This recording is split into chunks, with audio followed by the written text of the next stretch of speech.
waxaan rabaa ugu horeyn inaan u mahad celiyo ciidanka nabad sugidda qaranka Soomaaliyeed iyo maamulka deegaankan Garasbaaley ee hadda aanu joogno wax lagu farxo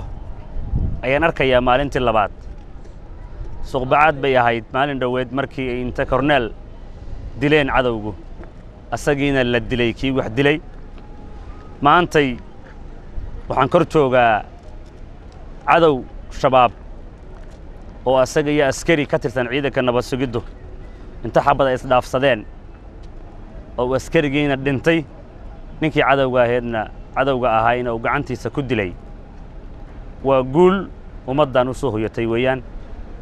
haddii saas loo dilo way dabargo'ayaan waa xaqiiqo way bilaabatay nabad sugidda waxaan leeyahay sii wada hawshiinna waxaan aad ugu farxaa markaan maqlo hebel oo shabaaba intuusan wax dilin baa la dilay waa guul weeyaan haddii la dilo maalin walba haddii 2 laga dilo oo 3 laga dilo 4 laga dilo ugu dambeynta amiirka loo tagayaa dhammaantoodna way dhimanayaan insha Allah haddii Ilaahay idmo guud ahaan waxaan leeyahay ciidan haddii la tababaro oo ay tababar helaan saas bay u galayaan cadawga waxaa la hadda la ii sheegay taliyaha ay ii sheegay nabad sugidda gobolka Banaadir in askarigii iidow ee hadda dhintay Allah u naxariisto ee cadawgaas meesha dhigay ay xabada isdhaafsadeen oo asaguna ku dhuftay kadibna asaguna oo u jawaabay oo ku dhuftay oo maanta meesha yaallo askarigaas mujaahid weeyaan ilaahay waxaan ka baryayaa inuu jannadiisa firdawsaha siiyo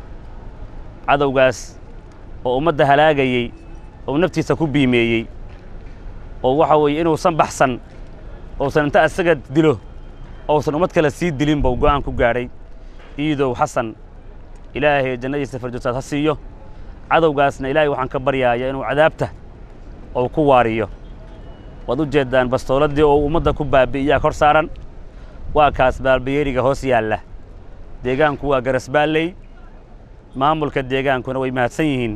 sida wanaagsan ay ula shaqeeyeen ciidanka ammaanka gobolka Banaadir fariinta aan diraayo maanta waxa weeye nin walba wax dila hal la dilo intuusan wax dilinna hal la dilo shabaab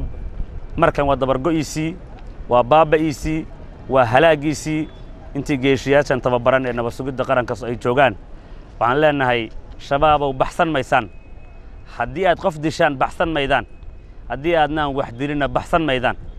waxaad kaliya baxsan kartaan markaad is soo dhiibtaan ood noo timaadaan ood cafisna weydiisataan